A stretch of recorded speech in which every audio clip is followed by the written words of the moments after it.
सो blood cancers although ये rare बीमारियां हैं, लेकिन इंडिया में तेज़ी से बढ़ रही है। इंडिया में अगर हर साल करीब करीब 8 लाख कैंसर केसेस डायग्नोस होते हैं, उनमें 70,000 टू 1 लाख ब्लड कैंसर्स के होते हैं। And it is very important कि ब्लड कैंसर्स के सिम्टम्स को लोग पहचानें, क्योंकि ज़्यादातर जो केसेस इंडिया में मोर्टेलिटी बहुत हाई है। India is the third largest country with blood cancers after US and China. India में ब्लड कैंसर्स रिपोर्ट करने के इंसिडेंसेस कम हैं, लेकिन मोर्टेलिटी ज़्यादा है compare to the western country. वो इसलिए है क्योंकि लोगों में अवेयरनेस कम है। सो अवेयरनेस इसलिए फैलाना ज़्यादा ज़रूरी है।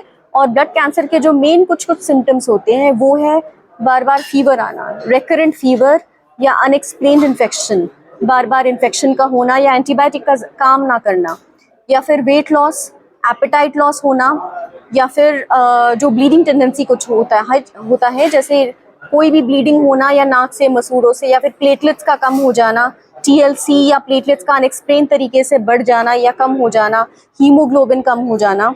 और उसके अलावा अगर बॉडी में कोई नील पड़ जाए, धब्बे आ जाए बिना चोट लगे, या पैथोलॉजिकल फ्रैक्चर्स, हड्डियों का कमज़ोर हो जाना या बिना चोट लगे फ्रैक्चर्स हो जाना, अचानक किडनी की बीमारी आना, किडनियाँ क्रिएटिनिन का बढ़ जाना, ब्लड में कैल्शियम का बढ़ जाना, या फिर पेट में जो ऑर्गन्स होते हैं, तिल्ली, स्प्लीन या लिवर, उनका बढ़ जाना।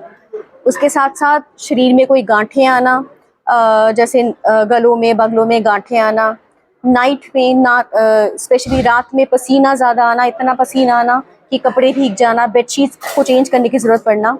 सो night sweat, fever, weight loss, appetite loss, recurrent infections, bleeding tendency, ये मेन सिम्टम्स होते हैं ब्लड कैंसर के। मैडम, ज़्यादातर ब्लड कैंसर की अगर हम बात करें तो महिलाओं में ज़्यादातर देखा जाए या पुरुषों में? सो उतना ज़्यादा इंसिडेंस जो अगर मेल या फीमेल में हम कंपेयर करें तो उतना डिफरेंस नहीं है इंसिडेंस में।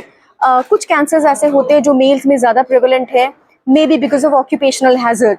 जैसे कुछ ब्लड कैंसर्स ऐसे होते हैं कि जो केमिकल एक्सपोजर से ज़्यादा होता है।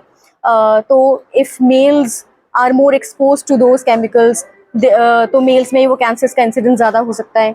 बट ओवरऑल जनरली अगर हम देखें तो there is a slight male predominance compare to females overall. Madam, किस स्टेज तक कैंसर का जो उपचार है वो सकता है? सो ब्लड कैंसर्स स्पेशली जो ल्यूकीमिया है, ल्यूकीमिया का कोई स्टेज नहीं होता, इसके टाइप्स होते हैं। और इसके टाइप्स में भी हम देखते हैं कि इसको हम 3 स्टेजेस में डिवाइड करते हैं: हाई रिस्क, इंटरमीडिएट या standard risk and low risk. इलाज तो तीनों का होता है, लेकिन इलाज थोड़ा सा हो सकता है चेंज हो जाए। लो रिस्क में या इंटरमीडिएट रिस्क में हो सकता है जस्ट कीमोथेरेपी से हम इलाज करें। Bone marrow transplant high risk के लिए होता है।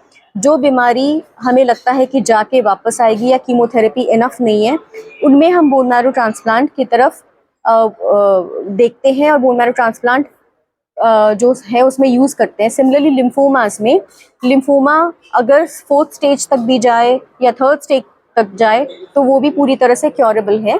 सो ब्लड कैंसर्स चाहे वो अग्रेसिव हो या फिर इंडोलेंट हो, स्लो ग्रोइंग हो या फास्ट ग्रोइंग, 1st स्टेज में पता चले या फिर 4th स्टेज में, all of them are curable. Difference बस इतना है कि सब में ट्रीटमेंट स्ट्रैटेजी थोड़ी बहुत चेंज हो सकती है।